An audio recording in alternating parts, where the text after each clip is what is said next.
বিসমিল্লাহির রহমানির রহিম। আসসালামু আলাইকুম। কেমন আছেন সবাই? আশা করছি খুব ভালো আছেন। আমিও ভালো আছি আলহামদুলিল্লাহ। বরাবরের মতো একটি ভিডিও নিয়ে হাজির হয়ে গেলাম আপনাদের মাঝে। তো কি রান্না করছি তার কিছুটা অংশ শেয়ার করব। সবগুলো রান্না আসলে শেয়ার করা হয় না। আমি এখানে এই যে পটল আলু ভাজি করব, এই জন্য আমি কিন্তু পেঁয়াজ কাঁচামরিচ একটু ভেজে নিয়েছি, অল্প করে তেল দিয়েছি। যেহেতু এখন আমি সব ভিডিওতে বলে থাকি তেল কম খাচ্ছি, প্লাস সরিষার তেলটা খাচ্ছি, কারণ হচ্ছে একটু ওজন কমাতে হবে আমাদের দুইজনেরই। তো এই জন্য ভাজি তো খেতেই হবে, আমার তো ভাজি ছাড়া চলবে না, ভাত খেতে পারবো না, আর যে তরকারি তো খেতে পারি না। তো এই জন্য অল্প তেল দিয়ে ভাজি করি। তেল অল্প দিয়ে পেঁয়াজ রসুন দিয়ে পটল আলু দিয়ে হলুদ লবণ দিয়ে বসিয়ে দিয়েছি।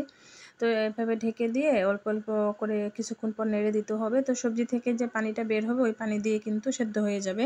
আর এই আলুগুলো আমাদের বাড়ির পুরাতন আলু, যেহেতু এগুলো সেদ্ধ হতে সময় লাগে, এই জন্য কিন্তু আমি ঢেকে দিচ্ছি। তো ঢেকে দিয়ে এভাবে কিন্তু অল্প আঁচ দিয়ে ভাজিটা করলে ওই ভাজিটা খেতেও ভালো হয়, আর পানিও দেওয়া লাগে না। পানি দিলে ওই ভাজিটা আমার কাছে খেতে ভালো লাগে না। তো এই জন্য তেল অল্প দিলেও সমস্যা হয় না, যেহেতু ফ্রাই প্যানে রান্না করি। তো এইভাবে আমি ভাজিটা করে নিচ্ছিলাম, ঢেকে দিয়ে কিছুক্ষণ পর পর নেড়ে দিব। তো আপনারা যারা হচ্ছে অল্প তেলে ভাজি খেতে চান তারা কিন্তু এইভাবে করতে পারেন। আর আমি যদি এটা ঢেকে না দিতাম, আঁচ বাড়িয়ে দিতাম, তাহলে সেদ্ধ হতো না আর তেলও বেশি লাগতো। তো ওদিকে ভাজিটা তো হয়েই গেল কথা বলতে বলতে। আর এখানে আমি হচ্ছে এই প্যানটাতে বেগুন ভাজি করেছিলাম, তো বেগুন ভাজিটা দেখানো হয়নি।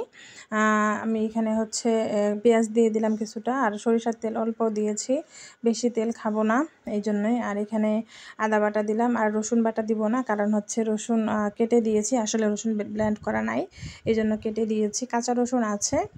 আর এখন যখন ভয়েস দিচ্ছি, এখন কিছুক্ষণ আগেই আমি 1 কেজি রসুন ব্লেন্ড করে রাখলাম আর কি। আর এই ভিডিওটা করেছি তো দুপুরে। তো আমি হচ্ছে ভালো করে পেঁয়াজ অল্প, খুব বেশি ভালো করে ভাজি নাই, যেহেতু এটা আমি কষাবো। আর সব মশলা দিয়ে দিয়েছি, লবণ, হলুদ, মরিচের গুঁড়া, আর হচ্ছে জিরার গুঁড়া। এর বাইরে কোনো মশলা খাই না। আদা রসুন তো দিয়েছি। তো খুব ভালো করে কষিয়ে নিচ্ছি। কী রান্না করব আপনারা সেটা দেখতেই পাবেন। আর এটা কিন্তু খুব ভালো করে সময় নিয়ে কষাতে হবে। হ্যাঁ, আরেকটা কথা, আপনারা হচ্ছে ভাবতে পারেন পেঁয়াজ এত মোটা মোটা কেন? আমি আসলে পেঁয়াজ কুচাতে পারি না।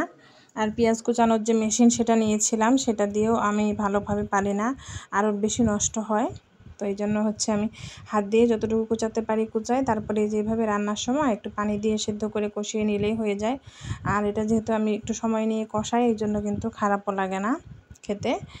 আর হচ্ছে তারপরে যে মাছগুলো ভালো করে কষিয়ে কিন্তু মাছগুলো দিয়ে দিয়েছি, আর অল্প সামান্য পানি দিয়েছি। ওই যে আঁচ কমিয়ে দিয়ে রান্না করব, এই জন্যই সম্ভবত পানিটা কম দেয়। আপনারা একটু পানি বেশি দিতে পারেন যদি আপনারা আঁচ বাড়ায় দেন।